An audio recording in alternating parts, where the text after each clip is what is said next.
కూడి వచ్చిన ప్రతి ఒక్కరికి ప్రభునామమున తెలియజేస్తున్నాం. మనం గత కొద్ది వారాలుగా మత్తయి సువార్త అందలి ధన్యతలు మనము తెలుసుకుంటున్నాం. మత్తయి సువార్త 5వ అధ్యాయంలో 3వ వచనంలో ఏముందండి? ఆత్మ విషయమై దీనులైన వారు ధన్యులు, పరలోక రాజ్యం వారిది. అంటే ధన్యతల గురించి మనం ఆలోచన చేస్తూ ఉండేటప్పుడు మనం ఈరోజు ఏం చదువుకోవాలండి? 7వ వచనం చదువుకోవాలి కదా. కనికరం గలవారు ధన్యులు, వారు కనికరం పొందుదురు అనే విషయాన్ని మనం చదువుకోవాలి. చదువుకునేటప్పుడు ఇది కనికరము గలవారు ధన్యులు, వారు కనికరం పొందుదురు అంటే ఒక కనికరం మనకు లేదనుకోండి, మనం కనికరం పొందలేమన్నమాట. కనికరం గలవారే కనికరం పొందుతారు. ఇవన్నీ కూడా ఆత్మ సంబంధమైన విషయాలు, ఆత్మ సంబంధమైన కోణంలో ఆలోచిస్తేనే అర్థమవుతాయి. మనకి గ్రంథంలో చూసినట్లయితే చాలా చోట్ల మన గలతీయులకు రాసిన పత్రిక 6వ అధ్యాయం 7వ వచనంలో ఏమని ఉంటుంది? మనుష్యుడు ఏమి విత్తునో ఏమి విత్తునో అంటే మోసపోకుడి దేవుడు విక్రింపబడ్డు. మనుషుడు ఏమి విత్తునో అంటే ఏది విసిరితే ఆ పంటే మళ్ళీ తిరిగి వస్తుందంట. ఒకళ్ళు కొబ్బరి మొక్క ఇచ్చాడు అనుకోండి, ఏం పంట వస్తుంది? కంచి చెట్టు ఇచ్చాడు అనుకోండి, కొబ్బరి పంట వస్తుందా? ఏమొస్తుంది? కంచికాయలు వస్తుంది. ఏమి విత్తితే ఆ పంటే కోస్తావు. దేవుడు విక్రించబడ్డు, నువ్వు మోసపోతావు. మనం ఏమనుకుంటున్నామంటే ఆ దేవుడికి ఏం తెలియదులే అన్నట్లుగా మనము ఏదో విత్తేస్తే ఏదో వచ్చేద్దని మనం ఆశిస్తాం. నువ్వు విత్తిది చెడ్డది విత్తి మంచిది కావాలని ఆశపడుతూ ఉంటాం. చెడ్డది విత్తే మంచిది రాదు, మంచిది విత్తేనే మంచిది వస్తుంది. కనికరం గలవారంటే ఆ విషయం కోసం ముందుగా మనము కొద్దిగా ఆలోచన చేసినట్లయితే ప్రసంగి గ్రంథంలో 11వ అధ్యాయం 1వ వచనం ఒకసారి చూడండి. ప్రసంగి గ్రంథంలో 1వ వచనం, 11వ అధ్యాయం 1వ వచనం.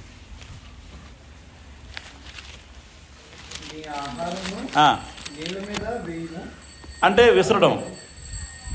చాలా దినంలో అయిన తర్వాత నువ్వు విసిరితే మళ్ళీ నీ దగ్గరికి వస్తుంది. అలాగే చాలా చోట్ల ఉందండి ఈ విషయం. మత్తయి సువార్త 7వ అధ్యాయం 2వ వచనంలో, మత్తయి సువార్త 7వ అధ్యాయం 2వ వచనంలో ఇక్కడే మీరు తీర్పు తీర్చు చొప్పుననే అంటే విసరడం. మీరు ఎలాగ తీర్పు తీరుస్తారో అంటే నువ్వు ఎలాగ విసురుతావో మీకు తీర్పు తీర్చబడను, అలాగే మళ్ళీ వెనక్కి వస్తుంది. నువ్వు ఎలాగ తీర్పు తీరుస్తావో అదే నీకు వెనక్కి వస్తుంది, బ్యాక్కి వస్తాను. అర్థమవుతుందమ్మా? నువ్వు అన్యాయంగా తీర్పు తీర్చావనుకో, నీకు బ్యాక్ ఏమొస్తుంది? నీకు మళ్ళీ అన్యాయమే వస్తుంది. నువ్వు న్యాయంగా తీర్పు తీర్చావనుకో, నీకు బ్యాక్ న్యాయమే వస్తుంది. ఇంకా అక్కడ ఇంకో మాట ఉంది, అణచి మీరు కొలుచు చొప్పుననే మీకు కొలవబడను. మీరు తీర్పు తీర్చి చొప్పుననే మీకు తీర్పు తీర్చబడను. మీరు కొలుచు కొలత చెప్పుననే. మీరు కొలుస్తారంటే విసరడం, మీకు కొలవబడిన అంటే తిరిగి రావడం. మీరు ఎలా కొలుస్తారో మీకు అదే రిటర్న్ వస్తుంది. ఒక బంతి అలా కొట్టామనుకోండి, ఏమవుద్దండి? ఆ గోడకు కొడితే, గోడకు బంతి కొట్టి చూడండి ఎలాగ వస్తుంది, మళ్ళీ అది బ్యాక్ వస్తుంది. నువ్వే పంట వేస్తే అదే వస్తుంది. నువ్వు ఎలాగ తీర్పు తీరిస్తే అదే నీకు తీర్చబడుతుంది. నువ్వు ఎలాగ కొలత, ఏ కొలత చెప్పు నువ్వు కొలుస్తావో అదే కొలత నీకు వస్తుంది. ఏం మనం అంటే మనం అనుకుంటాం నా జ్ఞానం, నా తెలివితేటలు, నా తలుగా ఇది ఎలాగోలా మేనేజ్ అయిపోద్ది అనుకుంటాం. కానీ దేవుడు ప్రతి వాని క్రియలు చెప్పున వానికి ఇచ్చేస్తాడు, ఖచ్చితంగా ఇచ్చేస్తాడా? ప్రతి వానికి వారి క్రియలు చెప్పుని ఇచ్చేస్తాడు. ఇంక దానిలో ఏం సమస్య లేదు. నువ్వు అడ్డుకోవడానికి ఏం అవ్వదు. నువ్వేం చేస్తావు అది నీకు రిటర్న్ బ్యాక్ వచ్చేస్తుంది అంతే. కాబట్టి ఇవ్వడం అంటే విసరడం, మీకు ఇవ్వబడిన అంటే తిరిగి రావటం. అక్కడ ఇంకో మాట ఉంటుంది, కుదించి దిగజారునట్లు నిండు కొలతను మనుషులు మీ ఒడిలో కొలుతురు. మీరు ఏ కొలతతో కొలుతురంటే ఎలా కొలిసి విసురుతావో ఆ కొలతతో మీకు మరలా కొలవబడి అని చెప్పాను. లోక 6:38 ఈ విషయం ఉంటుంది. అదే విషయాన్ని ఇక్కడ ఇంకా క్లియర్గా చెప్పాడు. కాబట్టి మనం ధన్యతల గురించి ఆలోచించేటప్పుడు కనికరం లేని ఈ లోకంలో కనికరం ఉందండి? కనికరం ఉందా? ఈ మధ్యలో రీసెంట్లీ ఒక ఇన్సిడెంట్ అయింది, తెలుసు కదా, వెస్ట్ బెంగాల్లో. కనికరం ఉంది అసలు మనుషులకి? కనికరం లేని లోకం. ఈ కనికరం లేని లోకంలో మనుషులకి కనికరం ఎంతో అవసరమై ఉంది.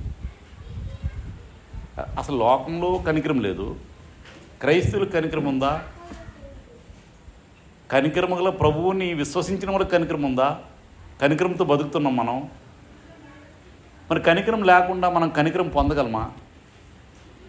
మనం చాలాసార్లు అంటే మనం ఏమనుకుంటామంటే ఇలా నెట్టుకెళ్ళిపోతాం మన జీవితాన్ని, అలాగే జరుగుద్దులు అనుకుంటున్నాం. లోకస్తులు కూడా అలాగే నెట్టి మనం ప్రభువుని నమ్మామని చెప్పి ఆరాధనకు వస్తూ దేవుని మాటలు ఉచ్చరిస్తూ ప్రార్థన చేస్తూ హృదయపూర్వకంగా కాకుండా కనికరం లేకుండా అలా కాలం గడిపిస్తున్నాం.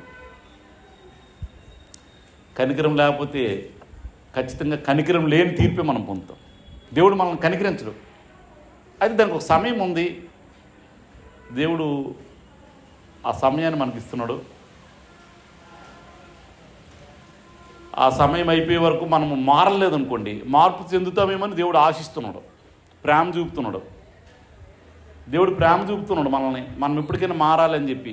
మనం ఎవరు నశించిపోవటం దేవునికి ఇష్టం లేక మన ఏళ్ళ ప్రేమ చూపుతూ అలా కనికరం చూపుతూ అలా మన ఏళ్ళు ఉన్నాం. ధన్యతల గురించి మనం ఆలోచన చేసేటప్పుడు మొదట 3 ధన్యతలు ఏంటి చెప్పండి? ఆత్మ విషయమై దీనులైన వారు ధన్యులు. అంతే. ఆత్మ విషయమై దీనులైన వారు అంటే ఫస్ట్ నా అవసరం ఏంటి, ఆత్మ విషయంలో నా పరిస్థితి ఏంటో నాకు అర్థమైతే, ఆత్మ విషయంలో నా పరిస్థితి ఏంటో, నా భవిష్యత్తు ఏంటో, అసలు నేను దేవుని ఎరకపోతే కలిగే ముప్పు ఏంటో నాకు అర్థమైతే దేవుడి మీదే డిపెండ్ అవుతాను, దీనుడినై ఉంటాను. నా గొప్పలో, నా జ్ఞానము, నా ధనము, నా బలము ఆశింపకుండా, దాని మీద నేను డిపెండ్ అవ్వకుండా, దాని మీద నేను నిలబడకుండా నా దేవుడి మీద, నా అవసరం నాకు తెలిసింది. ఆత్మ విషయంలో నేను నథింగ్, దేవుడే నాకు కావాలి అన్న ఒక మనిషి ఆలోచన చేస్తే, అందుకే ఆత్మ విషయమే దీనులైన వారు ధన్యులు అన్నాడు. ఆత్మ విషయం గురించి పరిజ్ఞానం, నీకు ఒక ఆలోచన వచ్చిందనుకోండి, ఆత్మ విషయంలో నా పరిస్థితి ఏంటి, చనిపోయిన తర్వాత నా ఆత్మ ఎక్కడికి వెళ్తుంది అని ఒక మనిషి ఆత్మ సంబంధిగా ఆలోచన చేస్తే, అక్కడ చెప్పినవన్నీ ముందే చెప్పాను నేను, ఆత్మ విషయమైన కోణంలో ఆలోచన చేస్తే అర్థమవుతుంది తప్ప అక్కడ విషయాలన్నీ భౌతిక సంబంధంగా ఆలోచన చేస్తే నీకేం అర్థం కాదు. ఆత్మ సంబంధమైన కోణంలో ఆలోచన చేయాలి. ఆత్మ విషయమై దీనులైన వారు ధన్యులు అంటున్నాడు. ఆత్మ విషయంలో దీనత్వం, నేను దేవుడే నాకు దిక్కు అనే దీన పరిస్థితిలోకి ఎవడైనా వెళ్ళాడు అనుకోండి, అప్పుడు నెక్స్ట్ ఏంటి, నెక్స్ట్ చదవండి, నెక్స్ట్ ధన్యత ఏంటి, నెక్స్ట్ ధన్యత నా దీనస్థితి నాకు అర్థమైతే, నేను దీనుడిని అయితే నెక్స్ట్ నాకు వచ్చేది దుఃఖమే. అర్థమైంది బ్రదర్? నేను దీనుడిని అయ్యాను అనుకోండి, నెక్స్ట్ నాకు వచ్చేది ఏంటి, నా పరిస్థితి నాకు అర్థమైపోతే నేను దుఃఖపడాలి. ఎందుకంటే నా రక్షణ విషయమే దేనికోసం దుఃఖపడాలో మనం చెప్పాం. నా పాప స్థితి నుండి నేను రక్షణ పొందడానికి దుఃఖపడాలి. దైవ చిత్తానుసారమైన దుఃఖము రక్షణార్థమైన మారు మనసు కలుగు చేస్తుంది. కాబట్టి నా దీన స్థితి నాకు అర్థమైతే ఖచ్చితంగా నేను దుఃఖపడతాను. పౌలు చెప్పినట్లుగా తన వారి కోసం దుఃఖపడాలి, తన వారి రక్షణ కోసం దుఃఖపడతాం, నా రక్షణ కొనసాగించుకోవటానికి దుఃఖపడతాం. ప్రభువు శరీరధారి అయ్యున్న దినముల్లో మహారోదనతోనూ కన్నీళ్లతోనూ తను మరణం నుంచి రక్షించగలవానికి ప్రార్థనలు. మహారోదన అంటే నేను పాపం చేయకుండా ఒక మనిషి ఉండాలంటే, రక్షణ పొందిన మనిషి ఫస్ట్ నీ దీన స్థితి గుర్తెరిగి నీ రక్షణ కోసం ఆలోచన చేస్తే ఖచ్చితంగా ఆ మనిషి దుఃఖపడతాడట. దుఃఖపడ్డాడు అనుకోండి, దుఃఖపడి రక్షణ పొందాడు ఒక మనిషి, రక్షణ పొందితే ఆ మనిషికి సాత్వికం వస్తుందా? సాత్వికంగా బ్రతుకుతాడు, సాత్వికంగా బ్రతుకుతాడు ఆ మనిషి. ఒక మనిషి దీనుడు అవ్వలేదు, రక్షణ విషయమై దుఃఖపడలేదు, అట్లాంటి మనిషి సాత్వికంగా ఉండగలడా? సాత్వికుడిగా బతకలేడు. యేసు ప్రభు సాత్వికుడును దీన మనసు గలవాడై ఉన్నట్టుగా మనం చదువుకున్నాం. కాబట్టి ఒక మనిషి సాత్వికంగా బ్రతకాలంటే మొదట తన ఆత్మీయ స్థితికి అర్థం అవ్వాలి. ఖచ్చితంగా నాకు దేవుడే దిక్కని దీనుడై విరిగి నలిగిన మనసుతో దేవుని దగ్గరికి చేరి తన రక్షణార్థమై దుఃఖపడితే రక్షింపబడిన మనిషి సాత్వికంగా బ్రతకడానికి ఆలోచన చేస్తాడు. సాత్వికమైన మనసుతో. సాత్వికమైన వారు ఎలాంటి మనసు కలిగి ఉంటారో మనం ఆలోచన చేసాం. సాత్వికమైన మనసు కలిగిన వారు అనేకులకు రక్షణ కోసం ఆలోచన చేస్తారు, ఒక మనిషిని అగ్నిలోంచి లాగినట్లు లాగుతారు. సంపూర్ణ జ్ఞానాన్ని అందరికీ నాకే తెలుసు అన్నట్లుగా అందరికి కూడా ఆ జ్ఞానము అందరిలో అభివృద్ధి అయ్యేటట్టు కృషి చేస్తారు. మనం దానికోసం చెప్పుకున్నాం. ఒక మనిషి సాత్వికంగా బ్రతికితే నెక్స్ట్ ఏంటి? ఆ నెక్స్ట్ ఒక మనిషి సాత్వికంగా బ్రతికితే అప్పుడు ఆటోమేటిక్గా నీకు ఆకలి దప్పులు వస్తాయి. దేనికోసం? నువ్వు నీతిగా బతకటానికి, నీతి క్రియలు చేయటానికి. నీతిగా బ్రతకాలంటే ఏం చేయాలి? దేవుని గురించిన సంగతులు గ్రహించాలి. అప్పుడు ఆ మనిషి నీతిలో ఎదగలడు. మొదటి నుంచి ఒకసారి మీరు అలా లైన్గా చూసుకుంటూ వస్తే ఒక మనిషి దీనుడై దుఃఖపడుతూ సాత్వికం కలిగి ఉంటే ఆ మనిషి నీతి కొరకు ఆకలి దప్పులు కలిగి ఉంటాడు. దుప్పు నీటి వాగుల కొరకు ఆశపడినట్లుగా నా ప్రాణము దేవుని వాక్యం కోసం ఆశపడుతూ ఆ వాక్యాన్ని నేర్చుకుంటూ దేవునిలో ఎదగాలని తృష్ణ కలిగి ఉంటాడు. ఇవి ఒకదానికి అలా లింక్ అయి ఉంటాయి. మనం ఆత్మ సంబంధమైన ఆలోచనతో ఆ కోణంలో ఆలోచన చేస్తేనే అర్థమవుతుంది. ఇది దీనుడై దుఃఖపడుతూ సాత్వికమైన మనస్సు ఉంటే అప్పుడు ఆకలి దప్పులు గలవాడుగా ఉంటూ తరువాత తృప్తిపరచబడిన తర్వాత నీకు తృప్తిపరచబడ్డావు, నీకు వాక్యం బాగా అందింది, దేవుళ్ళు తృప్తిగా బతుకుతున్నావు నువ్వు. అప్పుడు ఏం చేయాలండి ఆ మనిషి? అప్పుడు కనికరిస్తాడు. ఆ పైవి నీకు అర్థం కాకుండా నువ్వు కనికరం నీలో రాదు. నువ్వెప్పుడైతే నేను నథింగ్, నాకు దేవుడే సర్వము అనే ఆలోచన నీకు వస్తే ఖచ్చితంగా నీకు దుఃఖం వస్తుంది. నేను రక్షణలో ఎలాగైనా కొనసాగాలి. రక్షింపబడని వాళ్ళు రక్షణ కోసం ఆలోచన చేస్తారు. రక్షణ పొందే వాళ్ళు తమ రక్షణ భయంతో ఉనికితో కొనసాగించడానికి దుఃఖపడతారు.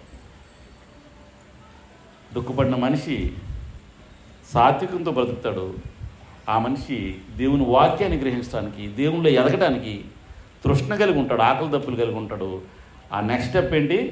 అప్పుడు నువ్వు ఎప్పుడైతే తృప్తిపరచబడ్డావో, నువ్వు దేవునిలో ఆనందంగా బతుకుతున్నావో, దేవుని యొక్క సంగతులు నీకు ఎప్పుడైతే అర్థమయ్యావో, ఆ మనిషి దేవునిలో కొనసాగడానికి సంపూర్ణమైన నిర్ణయం ఎప్పుడు తీసుకుండో ఆ నెక్స్ట్ స్టెప్ ఏంటి? అప్పుడు కనికరం చూపించగలడు.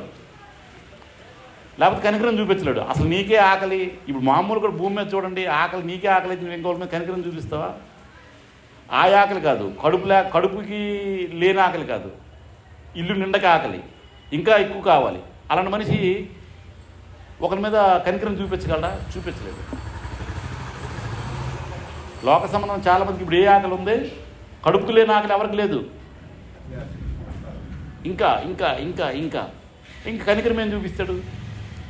ఆత్మ సంబంధంగా నీకు ఆకలి తప్పులు ఉండి నువ్వు పూర్తిగా దేవుని వాక్యాన్ని స్టడీ చేస్తూ, నేర్చుకుంటూ, దేవునిలో ఎదుగుతూ, ప్రార్థన చేస్తూ, దేవునిలో తృప్తిగల జీవితాన్ని, తృప్తిగల బ్రతుకు నీకు ఉంటే ఆ మనిషి ఏం చేస్తాడు? ఖచ్చితంగా ఇంకొకరి మీద కనికరం చూపిస్తాడు. ఆ మనిషి ఆత్మ సంబంధంగా వెనుకాడాడు అనుకో, రండి బ్రదరు ప్రార్థన చేద్దాం, రండి, మీ ఇంటికి ఎప్పుడు రావాలి వాక్యం చెప్పడానికి, తృప్తిపరచబట్టాకి, కనికరం కలిగి, దేవుని ఎరగని ఆత్మని ఎద్దకి, దేవుని ఎరిగి బలహీనంగా ఉన్న ఆత్మని ఎద్దకి కనికరపడుతూ వెళ్తాడు ఆ మనిషి. మొదట 4 విషయాలు అర్థం కాకపోతే ఆ మనిషిలో కనికరం ఉండదండి. ఏదో టెంపరీగా అలాగ జస్ట్ అలా నటిస్తాడు అంతే. కనికరం అన్నది ఎక్కడి నుంచి వస్తుంది తెలుసా? ఎక్కడి నుంచి వస్తాడు కనికరం? హృదయంలోంచి రావాలి. నీ నోటి మాటలో కనికరం చూపిస్తే ఆటోమేటిక్ నీ చేతులు కదల్చబడాలి. నీ నోటి మాటలో కనికరం కనబడదు అనుకోండి, నీ క్రియల్లో కనపరచబడాలి. అది కనికరం చూపించడం అంటే. చాలా బాధగా ఉంది బ్రదరు, చాలా బాధ అందరికీ ఉంటుంది. నువ్వేం చేస్తున్నావు? చాలా మాటలతో మనము అదేదో సామెత చెప్పినట్లుగా పెదాల మీద బూరెలు ఉండేస్తారట అంటారమ్మ. సామెత ఉందా? పెదాల మీద బూరెలు ఉంటే లాభం ఏముంది? పెనంలో బూరెలు ఉండితే ఎవరికైనా పెట్టాక అవుతుంది. పెదాల మీద బూరెలు పెట్టాక ఏముండదు. వర్షమా? సో ఇప్పుడు కనికరము అంటే ఏంటో మనం ఆలోచన చేస్తున్నాం. మనం ధన్యతల కోసం ఒక్కొక్కటి చెప్పుకుంటూ వచ్చాం కాబట్టి అసలు కనికరం అంటే ఏంటో ముందు నాకు అర్థం కావాలి. కనికరం అంటే దయ, క్షమాగుణం కలిగి ఉంటాం, దయ కలిగి ఉండటం. ఒక దయ కలిగి ఉండటం అంటే కేవలం ఏదైనా లేని వాళ్ళకి ఇవ్వటం దయ కలిగి ఉంటాం. క్షమాగుణం కలిగి ఉండటం కూడా కనికరమే. క్షమాగుణం కలిగి ఉండటం అంటే ఏంటి? ఎవరో దుఃఖపడుతున్నారు, ఇంకొకరు వాళ్ళని బాధపడుతున్నారు, ఇంకొక మనిషి బాధలో ఉన్నాడు, వాడిని ఇడిపించడానికి చూపే దయ కూడా, మంచి మనసు కూడాను కనికరమే. అర్థమవుతుందండి? ఎవడో బాధల్లో ఉన్నాడు ఒక సహోదరుడు, ఆ బాధల్లో ఉన్నవాడిని విడిపించడానికి నీ వంతు ఏమైనా మంచి మనసుతో సహాయం చేస్తే అది కూడా కనికరమేనా? అది కూడా కనికరమే. కనికరం అంటే లేని వాళ్ళకి ఇచ్చేయటమే మాత్రం కాదు, బాధల్లో ఇబ్బందుల్లో ఉన్నవాడిని ఒక మంచి మనసుతో సహాయం చేయటం కూడా కనికరమే. లేదంటే మన ఎడల ఒక అతను అమానుషంగా ప్రవర్తించాడు, ఇది అనుకూలంగా అలా చెప్పొచ్చు, ప్రతికూలంగా ఎలా చెప్పొచ్చు అంటే, నన్ను ఒక మనిషి అవమానించాడు, నన్ను ఒక మనిషి తిట్టాడు, నన్ను ఒక మనిషి దూషించాడు, నన్ను ఒక మనిషి బాధ పెట్టాడు. బాధపడినోడిని తిరిగి బాధ పెట్టగల శక్తి నీకున్నా కూడాను, బాధ పెట్టినోడిని నువ్వు అలా పీకట్టుకుని లేపగలవు, అంత శక్తి ఉంది నీకు. కానీ నా సోదరి ఫోన్లో బ్రదర్ ఇప్పుడు అలా చేయకని చెప్పి క్షమించావు అనుకోండి, అది కనికరమా కాదండి, అది ఇంకా కనికరమా అండి. అది ఒక మనిషి నేను బాధ పెడితే తిరిగి నువ్వు బాధించగల శక్తి ఉండి కూడా నీవు ఆ మనిషి అంటే కనికరం అంటే క్షమించావంటే అది కనికరం కాదా?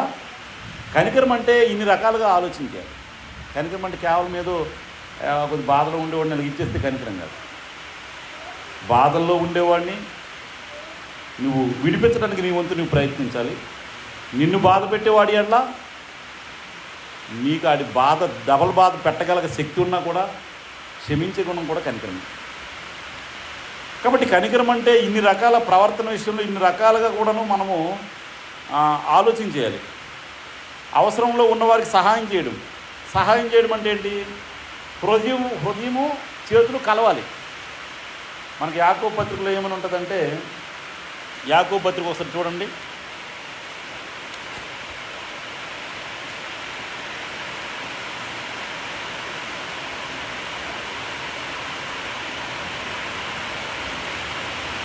రెండు 14లో నా సహోదరులారా,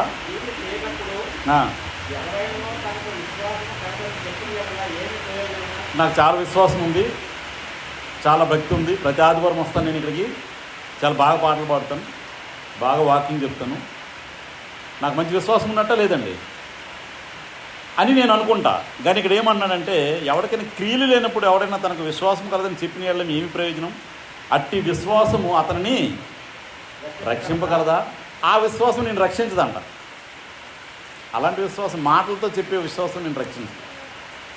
మాటలతో పాటు ఏముండాలి? సహోదరుడైనను సహోదరి అయినను దిగంబరులై ఆనాటికి భోజనం లేక ఉన్నప్పుడు మీలో ఎవడైనను శరీరంలో కావలసిన వాటి ఇక సమాధానముగా వెలుడి, చలి కాచుకొనుడి, తృప్తి పొందుడి అని చెప్పిన వాళ్ళ ఏమి ప్రయోజనము?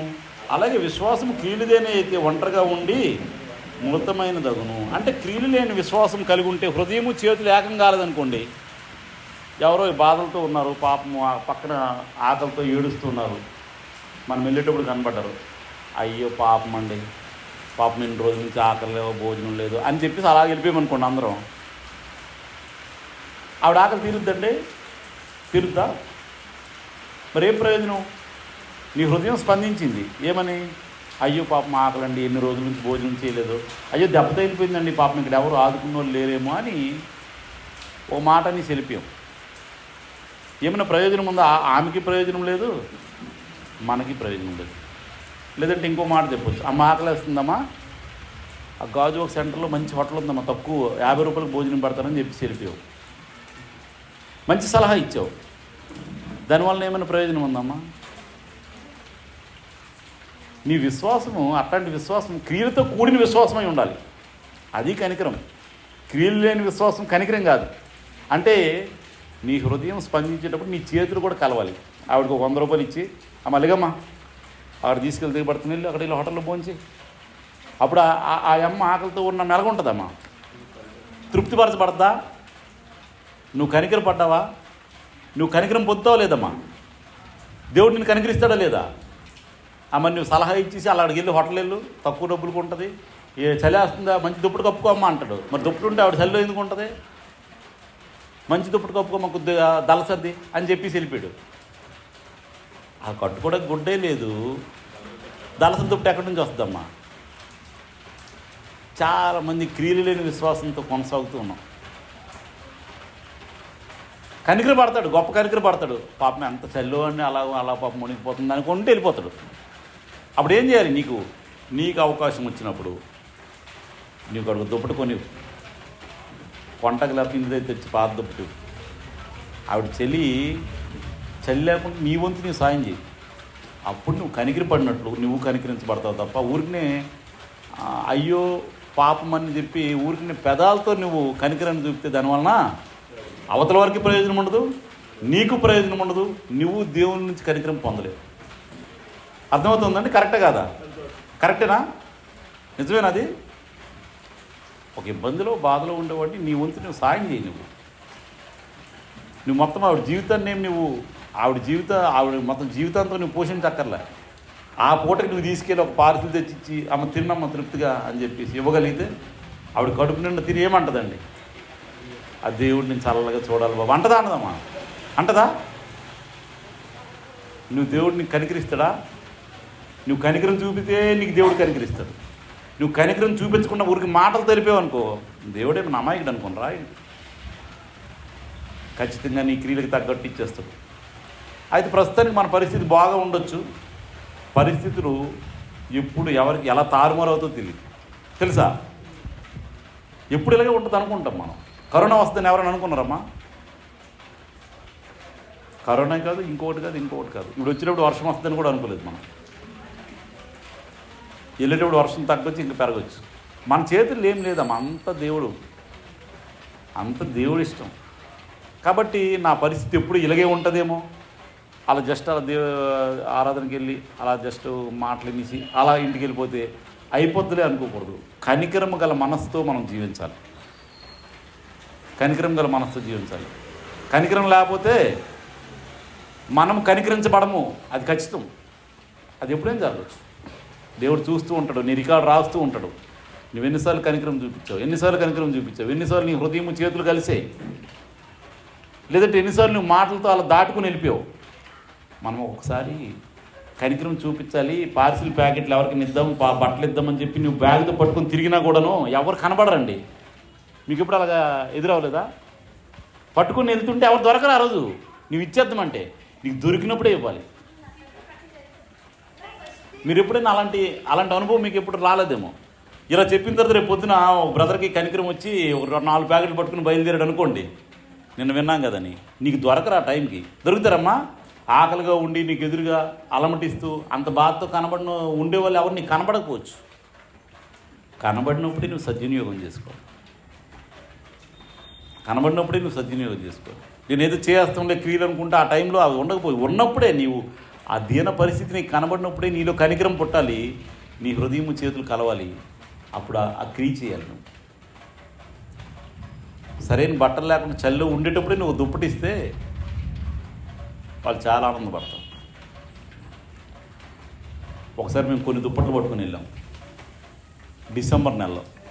కొత్త దుప్పట్లు కొని ఆ రోడ్డు పక్కన పడుకునే వాళ్ళు, చలికి ఉండేవాళ్ళు ఆ పడుకుంటే వాళ్ళ మీద ఆ కొత్త దుప్పటి వేసి అలాగా వెళ్ళాం. వాళ్ళు ఆ చీరతో ఇలాగా ముసలోళ్ళు చీరతో ఇలా కప్పుకొని అలాగ వణుకుతూ ఉంటే ఆ కొత్త దుప్పటి వేసినప్పుడే మెలకు వచ్చిందండి వాళ్ళకి. లెగిసి ఆ బాబు నమస్కారం బాబు అని రాత్రి 10 తర్వాత వెళ్ళేవాళ్ళం. ఎవరైనా పడుకున్న వాళ్ళు దొరుకుతారు కదండి. అలా రైల్వే స్టేషన్ వరకు వెళ్ళి వచ్చాం. శ్రీను, నేను బట్టలు దుప్పట్లన్నీ పట్టుకుని వెళ్ళాం. మీరు ఎప్పుడైనా అలాంటి వాళ్ళకి మీరు సహాయం చేసి చూడండి, అప్పుడు వాళ్ళ ఫీలింగ్ ఏంటన్నది మీకు అర్థమవుతుంది. నిజంగా ఆ పరిస్థితిలో ఉండే వాళ్ళకి ನೀವು సహాయం చేస్తే, వారి మీద కనికరి పడితే దేవుడు ఖచ్చితంగా నేను కనికరిస్తాడు. నీకు అలాంటి పరిస్థితి రాకపోవచ్చు, నీకు ఇంకొక విషయంలో దేవుని అవసరం ఉంటుందా? మనకు ఎప్పుడు అవసరం ఉండదండి. ఖచ్చితంగా దేవునికి మనం ప్రార్థన చేస్తే దేవుడు నీ మీద కనికరి పడతాడు. నీ కనికరం లేకుండా వెళ్ళిపోతున్నావు అనుకో, నీవు అరిసి గీ పెట్టినా మొరపెట్టుకున్న దేవుడి కట వినపడదా? వినపడదు. నీ ప్రార్థన వినిపించుకోడు దేవుడు. కాబట్టి కనికరము గలవారు కనికరింపబడతారు. కనికరం లేకపోతే కనికరం లేనట్లే తీర్పు నీకు వస్తుంది. తీర్పు ఎక్కడి నుంచి వస్తుంది? దేవుడి దగ్గర నుంచి వస్తుంది. కాబట్టి ఒక వ్యక్తి హృదయం కదిలించబడాలి. ఆ సహాయం కొరకు ఏ వ్యక్తి చేతులు చాపకపోతే అది కనికరం అనిపించుకోదు. నీ చేతులు చాపాలి, ఊరికి పెదాలు కాదు. యాకోబు రాసిన పత్రికలు చదువు, తృప్తి పొందమ్మా, చలి కాసుకో అమ్మా. ఎక్కడ కాసుకుంటారు? చలి కాసుకుంటే ఉగ్గైపోయి ఎందుకు పడుకుంటారండి? ఆ దీన పరిస్థితిలో ఉన్నవారి అట్లా కనికరం చూపాలి మనం. కనికరం యొక్క కోణాలు బైబిల్లో రకరకాలుగా వివరించబడ్డాయి. మనం లూకా సువార్తలో ఒకసారి చూసినట్లయితే 10వ అధ్యాయం, మనకి ఇక్కడ బాగా డీటెయిల్గా నీ పొరుగువారు ఎవరు అంటే ఇక్కడ చెప్పే సందర్భంలో 10వ అధ్యాయంలో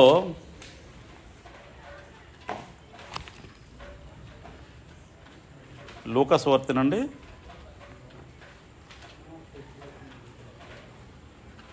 మార్క్స్ వార్త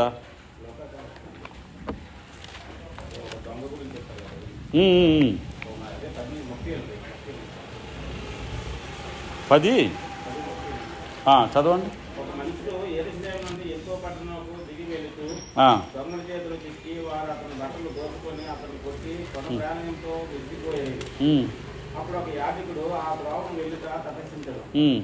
అతను చూసి పక్కగా పోయాను. అలాగే నేను లేవీయుడు అప్పుడు ఆ చోటుకు వచ్చి చూసి పక్కగా పోయాను. 30 వచనం చదవండి. 31, 32. అప్పుడు ఒక యాజకుడు ఆ త్రోవను వెళ్ళుట. యాజకుడు వెళ్తే యాజకుడు ఎలా ఉంటాడు తెలుసమ్మా? యాజకుడు డ్రెస్సులో కనబడితే అక్కడ కొట్టేసి కొన ప్రాణంతో ఒక మనిషిని పడేశారనుకోండి, అక్కడ యాజకుడు వెళ్తుండే. యాజకుడు అంటే ఎవరండి? భక్తుడు. ఆ యాజకుడు డ్రెస్సు వేరేగా ఉంటుంది. ఆ పడిపోయిన మనిషికి అమ్మ భక్తుడు వస్తుండండి, నాకు కనికరిస్తాడని ఒక ఆశ ఉంటుందా? ఇప్పుడు మన మీద ఉన్నాం కానీ యాజకులు అంటే వైట్ డ్రెస్తో, యాజకుడి డ్రెస్సులో అక్కడికి వెళ్తుంటే అంగి వేసుకుని అమ్మయ్య భక్తుడు వచ్చాడండి, నాకు ఇంకా నన్ను రక్షిస్తాడులే, కాపాడుతాడులే అనుకుంటున్నాను కూడా. ఆ యాజకుడు ఏం చేశాడు? పక్క నుంచి వెళ్ళిపోయాడట. ఎంత భక్తుడో చూడండి.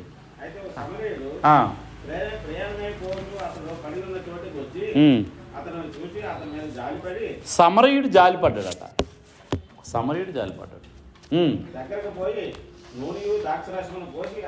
పరామర్శించాడు, తను ఏం చేయాలో చేయగలడా చేశాడు. ఆ వ్యక్తి గాయాలు కడిగి కట్టాడు, అతని పూటకూలవాని ఇంటికి తీసుకెళ్ళాడు.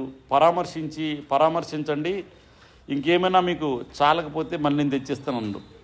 జాలిపడ్డాడు. జాలిపడి ఏం చేశాడు? పక్కన జరిపాడా? 37 వచనం చదవండి.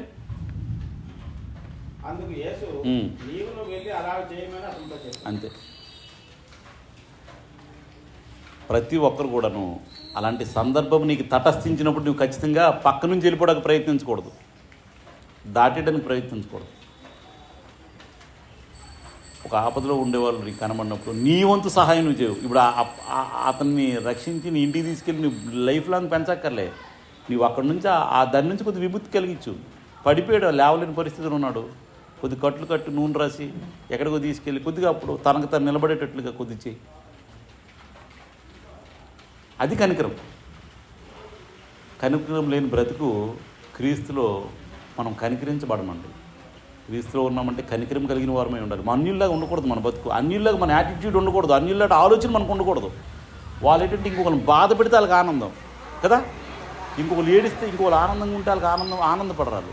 ఇంకొకరు ఏడిస్తే వాళ్ళకి అమ్మయ్య ఎలగొలగాలని ఏడిపించానులే అని ఒక ఆనందం కదా, అంతేనా? నిన్ను బాధ పెడితే ఎవరికి ఆనందం? అన్యులకు ఆనందం. నిన్ను బాధ పెడితే క్రైస్తవుడిగా ఆనందించకూడదు. నీ బాధలో పాలు పంచుకోవాలి. నీకు బాధ నుంచి కొంతైనా విముక్తి కలిగించాలి. అది కనికరం. కనికరం అంటే ఏంటో ఆలోచన చేస్తున్నాం. ఇప్పుడు సమరయుడు ఆ పూటకోలు అన్నింటికి తీసి ఇంకా ఏమైనా చేయాల్సి ఉంటే చెయ్యి, నేను వచ్చేటప్పుడు రిటర్న్లో మళ్ళీ నీకు ఇస్తాను అన్నాడు. కనికరం చూపించాడు. ఆ సమరయుడికి ఆ పడిపోయినడికి ఏమైనా సంబంధం ఉందమ్మా? సమరయుడు ఏమో భక్తి ఉన్నదా? భక్తి కలిగినోడా? వ్యాపారస్తు. మరి యాజకుడు ఇది మా భక్తి కలిగిన వారు అనుకుంటున్నాం. మన భక్తి ఎంతవరకు ఉందో, ఎంత స్థాయిలో ఉందో ఒకసారి ఆలోచన చేయాలి. నా భక్తి ఏ స్థాయిలో ఉంది? మళ్ళీ కనికరం గలవారు ధన్యులు, వారు కనికరింపబడతారని చెప్తే కానీ నాకు కనికరం రావట్లేదు అనుకోండి, అసలు నాది భక్తేనా? అసలు నాకు భక్తి ఉందా? అసలు నా భక్తి సరైందేనా? ఆలోచన చేయాలి మనం ఒకసారి. కాబట్టి ఇక్కడ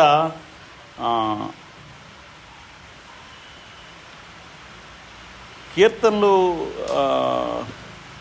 ఇంకా చాలా ఉదాహరణలు ఉన్నాయండి. అయితే మనం దేవుని వైపే చూడాలండి, ఇంక దేని వైపు చూడకూడదు. దేవుడు ఇప్పుడు అక్కడ ఆ సమరయుడు జాలిపడ్డాడు, అతను మళ్ళీ ఎప్పుడైనా తిరిగి హెల్ప్ చేస్తాడని జాలిపడ్డాడమ్మా? మళ్ళీ తిరిగి నాకు సాయం చేస్తాడని జాలిపడ్డా? తిరిగి నాకు ఏదైనా మేలు వస్తుందని జాలిపడ్డా? అలాంటి ప్రేమ ఎవరికి ఉంటుందండి? నాన్న దగ్గరికి నేను సాయం చేస్తే నాకు ఎప్పుడు రేపు పొద్దున మళ్ళీ సాయం చేయడా అని చెప్పి చేశాను అనుకోండి, అది కనికరం అవుద్దా? అది కనికరం కాదు, అది కనికరం కాదు, అది నా స్వార్థం అవుతుంది. కాబట్టి ఇక్కడ యోహాను సువార్తలో 8:4 ఏమని ఉందంటే, సాతాను కుతంత్రాలు వేరేగా ఉంటాయి. యోహాను 8:44 44లో మీరు మీ తండ్రి యొక్క అపవాది సంబంధులు 8:44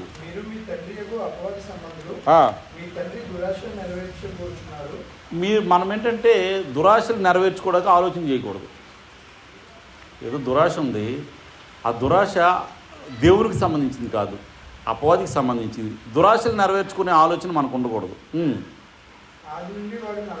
అసలు ఆది నుండి వాడు నరహంతకుడే, సత్యమందు నిలిచినవాడు కాదు, అసలు సత్యమే లేదు.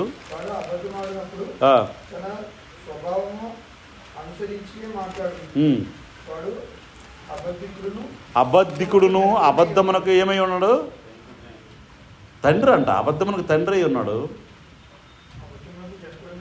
అదే తండ్రి అబద్ధమునకు జనకుడిని అయి ఉన్నాడు అనమాట. కాబట్టి మనం ఏది జరిగించినా ఆ సాతాను కోణంలో జరిగించకూడదు. వాడు అబద్ధికుడు, అబద్ధంగా జనకుడిని అయి ఉన్నాడు. ఆడు తన స్వభావం అనుసరించే మాట్లాడుతుంటాడు. కాబట్టి ఇక్కడ మనం ఏంటి, దైవికమైన ఆలోచనతో ఆత్మ సంబంధుల వలె మనం కార్యక్రమాలు జరిపిస్తూ ఉండాలి. నేను ఆత్మ సంబంధిని, రక్షింపబడ్డ నేను నా పాపం నిమిత్తం నా కోసం దేవుడు కనికరించాడు. క్రీస్తు రక్తంతో నా పాపాలు కడిగాడు. కాబట్టి నేను ఏ సమయంలోనైనా అవకాశం దొరికితే ఎవరి మీదైనా కనికరం చూపించే సమయం వస్తే మాత్రం ఖచ్చితంగా కనికరపడాలి తప్ప వాళ్ళని ఏడిపించకూడదు, దుఃఖపెట్టకూడదు. దుఃఖపెట్టి ఆనందించే వాళ్ళు సాతాను స్వభావం. నేను దేవుడి దగ్గర ఆనందం పొందాలంటే ఖచ్చితంగా ఒకళ్ళు కనికరిస్తూ ఒకరిని బాధ పెట్టకుండా ఉండగలగాలి. అది ఒక రకమైన ఆలోచన. ఇక్కడే కొరింథీయులకు రాసిన 2వ కొరింథీయులకు రాసిన పత్రికలో 1వ అధ్యాయం 3వ వచనంలో ఏమైనా ఉంటుందంటే, కొరింథీయులకు రాసిన 2వ పత్రిక 1వ అధ్యాయం 3వ వచనం.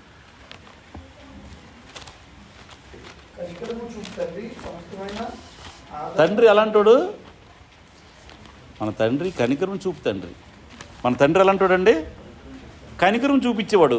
మరి ఆ తండ్రి బిడ్డలమైన మనము అసలు కనికరం లేకుండా బ్రతికితే అది ఎంతవరకు కరెక్టు? ఇలాగ దేవుని గురించి, క్రీస్తు ప్రభు గురించి మనం బైబిల్ చదివితే అనేక చోట్ల ఉందండి కనికరం కలిగిన తండ్రి. మన తండ్రి కనికరం కలిగినోడు. ఆ తండ్రి బిడ్డలమయ్యాం మనం.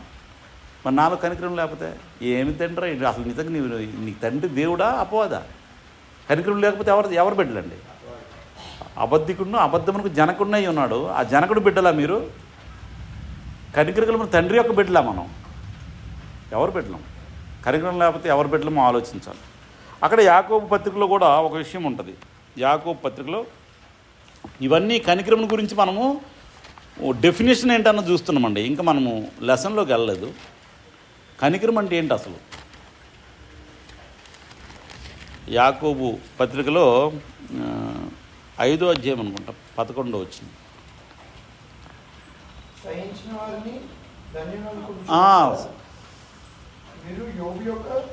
సహనమును గూర్చి వింటివి. ఆయన ఎంతో, ఆయన అంటే ఎవరు ఇక్కడ? కాదు, క్రీస్తు ప్రభు. ఆయన ఎంతో జాలియు కనికరము గలవాడని మీరు తెలుసుకుని ఉండరు. క్రీస్తు ప్రభు ఎంత కనికరం కలిగినోడు, ఎంత జాలి కలిగినోడు? క్రీస్తు ప్రభు యొక్క జాలి కనికరం మనం చూస్తే మీకు సువార్తలు 4 సువార్తలు చదివితే ఎంతమందినో ఎంతోమంది మీద కనికరపడ్డాడు, ఎంతోమందిని కాపాడాడు, ఎంతోమందికి స్వస్థపరిచాడు కదా, ఎంతోమందికి ఆహారం దయచేశాడు. ఎంత కనికరమో, ఎంత జాలో. ఒక సందర్భంలో అక్కడ చనిపోయిన దగ్గరికి వెళ్తే వాళ్ళు ఏడుస్తుంటే క్రీస్తులో కూడా ఏడ్చాడు, ఆయన కన్నీళ్ళు కార్చాడు. కనికరము జాలి ఉండాలండి. కఠినమైన కరుడు కట్టిన మనసులాగా కఠినమైన మనసు ఉండకూడదు క్రైస్తవుడికి. చాలా మెత్తని హృదయం ఉండాలి, ఏదైనా చూస్తే స్పందించే హృదయం ఉండాలి. కరుడు కట్టినోడ్లా ఉండకూడదు, కనికరం కలిగినోడ్లా ఉండాలి. చాలామంది క్రైస్తవులు అంటారు కానీ కరుడు కట్టినట్లు మాట్లాడతారు కదా, చాలా రఫ్గా, చాలా కఠినంగా. మాటలే కాదు, వ్యవహారం కూడా అలాగే ఉంటుంది. వాళ్ళు క్రైస్తవులు కాదు. వాళ్ళు కనికరించట్లేదంటే కనికరం దేవుడి నుంచి పొందలేరు. కనికరిస్తేనే కనికరం పొందుతాం. అలాగే మనం ఎఫ్సీలకు రాసిన పత్రిక 2వ అధ్యాయము 4వ వచనం చూసినట్లయితే, ఎఫ్సీలకు రాసిన పత్రిక 2వ అధ్యాయం 4వ వచనం.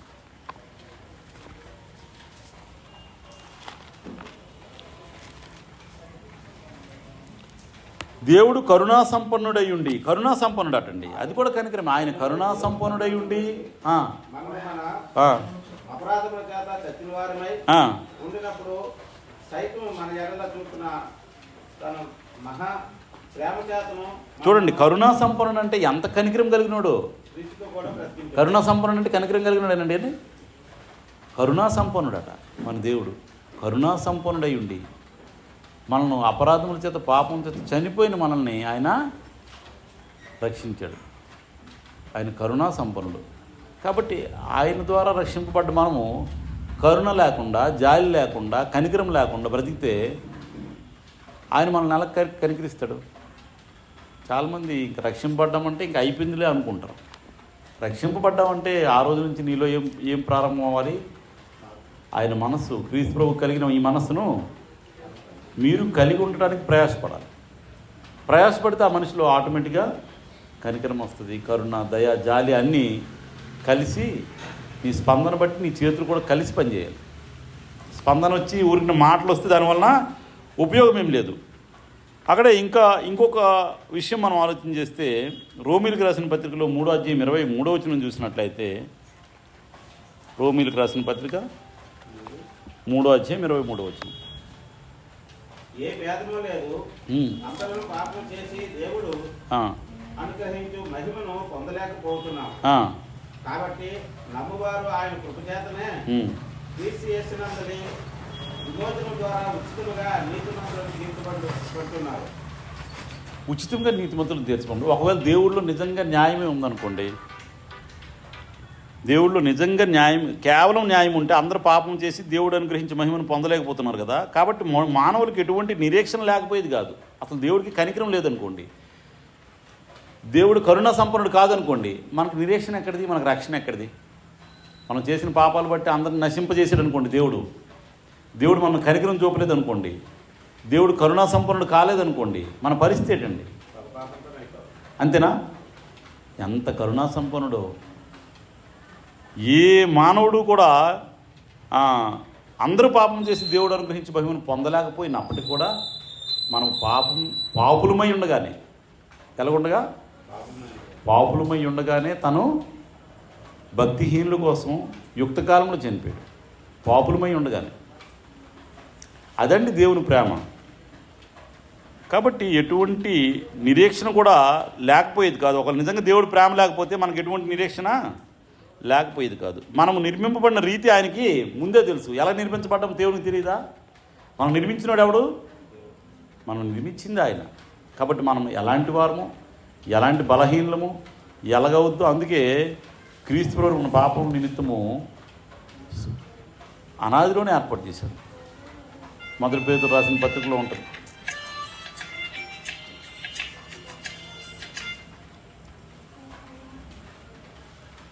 మొదటి పేతురు పత్రికలో మనకు ఉంటుంది. అది మనకందరికీ తెలిసిందే. దేవుడు ఈ జగత్తును సృష్టించక మునిపే క్రీస్తు ప్రభువును మన కోసం, మన పాపం నిమిత్తం ఏర్పాటు చేశాడు. కాబట్టి మనం నిర్మాణమైన రీతి ఆయనకి తెలుసు. కాబట్టి మనం మంటివారం కాబట్టి ఆయన జ్ఞాపకం చేసుకుంటున్నాడు.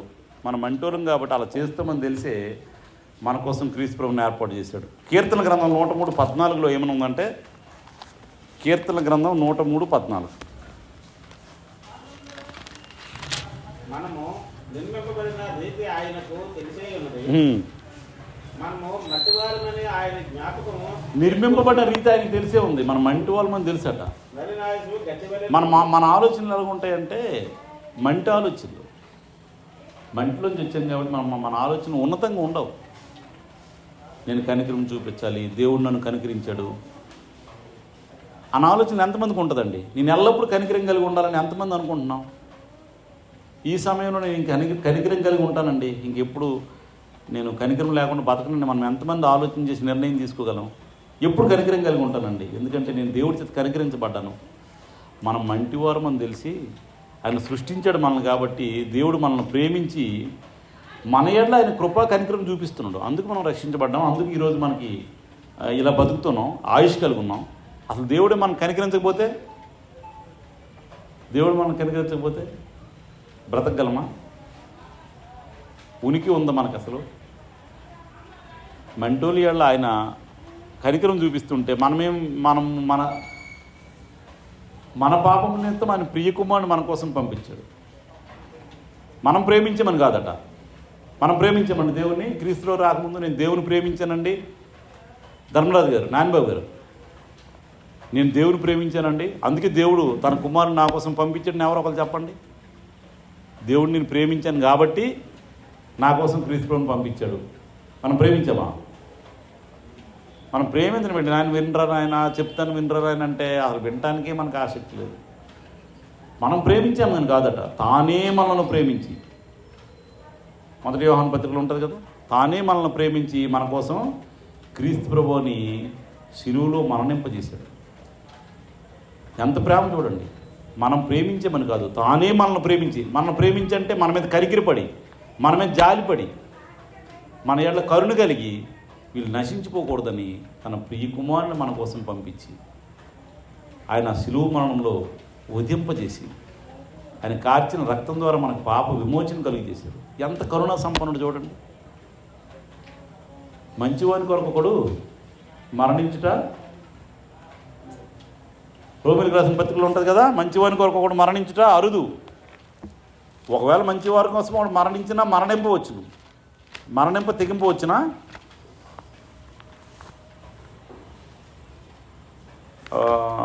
రోమిలికి రాసిన పత్రిక 5వ అధ్యాయం 8వ వచనం.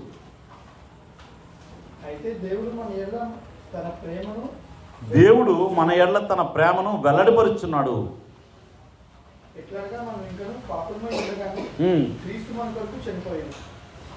మనం పాపులమై ఉండగానే క్రీస్తు మన కోసం చనిపోయాడు. మన నీతిమంతులమని కాదటండి, మనం పెద్ద క్రియలు చేసేమని కాదట, మనం భక్తిపరులమని కాదట, మనం దేవుని ప్రేమించేమని కాదు, మనం దేవుని ఎతికేమని కాదు. ఇంకా పాపంలో ఉండగానే నీ పాపను కడిగేటానికి సిద్ధంగా ఉంచాడు. ఎంత ప్రేమ అండి!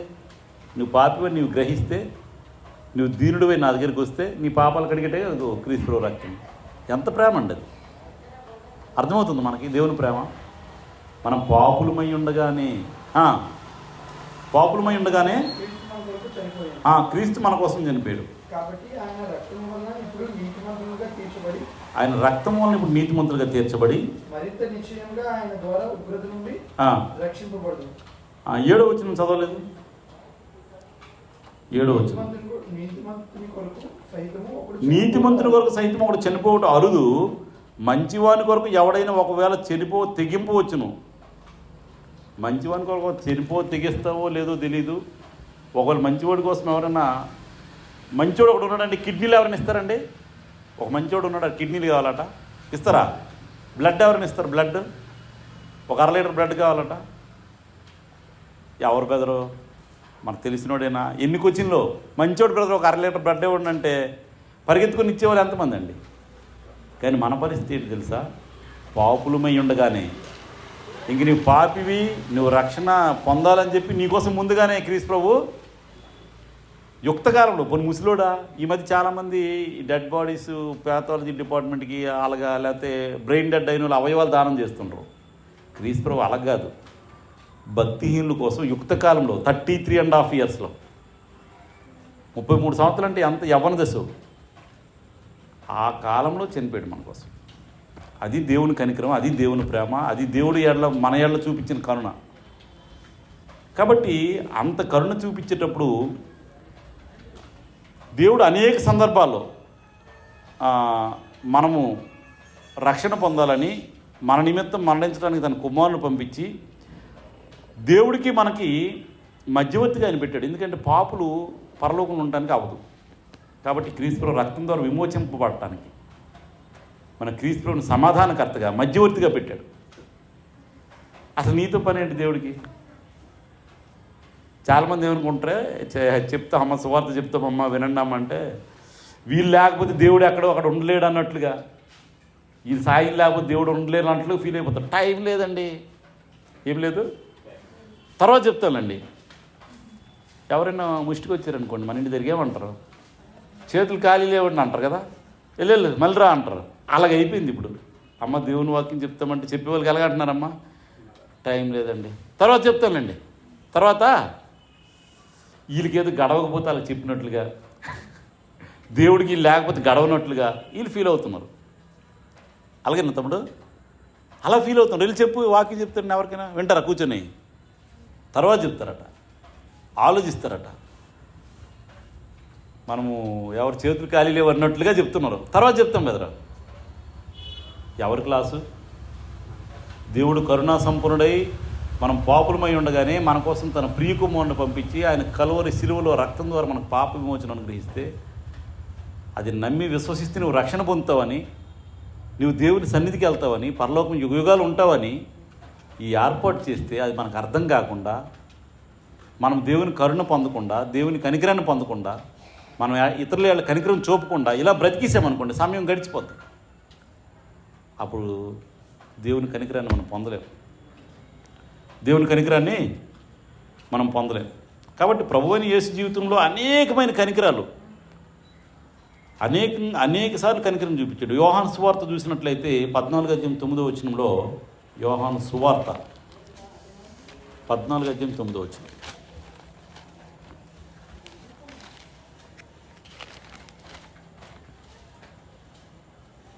యేసు ఫిలిప్పు, నేను ఎంతకాలం నీ యొద్ద ఉండినను నీవు నన్ను ఎరగవా? నన్ను చూచిన వాడు తండ్రిని చూచుచున్నాడు కనుక తండ్రిని మాకు కనపరచమని ఎలా చెప్తున్నావు? తండ్రి యందు నేనును నా యందు తండ్రి ఉన్నామని నీవు నమ్మటలేదా? నేను నీతో చెప్పుతున్న మాటలు నా అంతటి నేనే చెప్పటలేదు. తండ్రి నా యందు నివసించుచు తన క్రియలు చేయించుచున్నాడు. అంటే యేసు జీవితంలో కనికరం చూపిద్దామన్నా నమ్మని వాళ్ళు చాలామంది ఉన్నారు. తండ్రి ఆ క్రియలు చేపిస్తుండో నన్ను నమ్మవా అన్నాడు. అనేకమైన రోగులు, బాధల్ని, కనికరంగా ఉన్న వాళ్ళని, బీదల్ని అతను ఎన్నిసార్లు, గర్వాంధులైన పరిచయులు, హృదయ కఠినమైన సద్దూకయ్యులు, అంతేకాదు స్వనీతిని నమ్మే యూదులు, అది చూపించిన కనికరము ఆ మానవ జాతి మొత్తానికి. అందుకే అతను కనికరమును నమ్మకం గల ప్రధాన యాజకుడై ఉన్నాడు అంటున్నాడు. ఆయన కనికరం చూపించాడు, సిలువ వరకు తీసుకెళ్ళింది. ఆ కనికరం మానవ జాతి ఆయనకున్న కనికరం ఎక్కడికి తీసుకెళ్ళింది? కల్వరి శిలువ వరకు తీసుకెళ్ళింది. కల్వరి శిలువలో ఆయన మరణం అయిపోయాడు. ఆయన చూపిన కనికరం, పరలోకంలో దేవుని కుడిపార్శ్వన ఆసీనుడు అయ్యాడు ఆయన చూపిన కనికరాన్ని బట్టి. కనికరమును నమ్మకం గల ప్రధాన యాజకుడు అయ్యాడు. ఇప్పుడు క్రీస్తు ప్రభు ఏమై ఉన్నాడు? మనకి ప్రభు అయి ఉన్నాడు, ప్రధాన యాజకుడు అయి ఉన్నాడు. ఆ కనికరం లేకపోతే మనకు ప్రధాన యాజకుడు అవడు. ఇప్పుడు కూడా మనకి దేవుడికి సంధి చేస్తూ ఉన్నాడు. మన ఇప్పుడు ఏదైనా చిన్న జరిగిందనుకోండి, మనకి కనికరం చూపించమని చెప్పి దేవుడికి ప్రాధేయపడతాం. మరి అలాంటి ప్రభువు మనకుంటే, అలాంటి క్రీస్తు యేసునందు ఉన్న మనము కనికరం లేకుండా బ్రతికామనుకోండి, దేవుడు మనం కనికరిస్తాడా? ఆ వచనం ఒకసారి చదువుకొని కనికరం యొక్క అవసరత నెక్స్ట్ వీక్ చెప్పుకుందాం. అసలు కనికరం అంటే ఈ వారం చెప్పారు. కనికరం యొక్క ఉద్దేశం, దాని యొక్క అర్థం చెప్పాను ఈవేళ. కనికరం యొక్క ఆవశ్యకత, దాని అవసరం ఏంటి, అసలు కనికరం మనకు ఎందుకు ఉండాలి అనే విషయం వచ్చే వారం చెప్తాను. ఇప్పుడు అర్థమైంది కదా కనికరం అంటే ఏంటి, ఇప్పుడు అర్థమైంది. దాని ఆవశ్యకత మనకు అవసరం లేదో వచ్చే వారం చెప్తే, నేను హెబ్రీయులకు రాసిన పత్రికలో 2:17 చదువుకొని ముగించుకుందాం. హెబ్రీయులకు రాసిన పత్రిక 2:17. కావున ప్రజల పాపములకు పరిహారం కలుగజేయుటకై దేవుని సంబంధమైన కార్యములలో కనికరమును నమ్మకమును గల ఎలాంటోడండి ప్రభు కనికరమును నమ్మకం గల ప్రధాన యాజకుడుకు నిమిత్తము అన్ని విషయంలో ఆయన అన్ని విషయంలో ఆయనతో సహోదరుడు వంటి వాడు కావాల్సి వచ్చింది. కాబట్టి తాను శోధింపబడి శ్రమ పొందిన కనుక శోధింపబడి వారికి సహాయం చేయగలవాడై ఉన్నాడు. కాబట్టి మనము దేవుని కనికరం పొందాం కాబట్టి మనం కనికరం కలిగి బ్రతకవలసిన వారమై ఉన్నాం. కాబట్టి అలాంటి కనికరం కలిగి దేవుని కనికరాన్ని పొందాలని కోరుతూ ముగిస్తున్నాను. అందరికీ వందనాలు.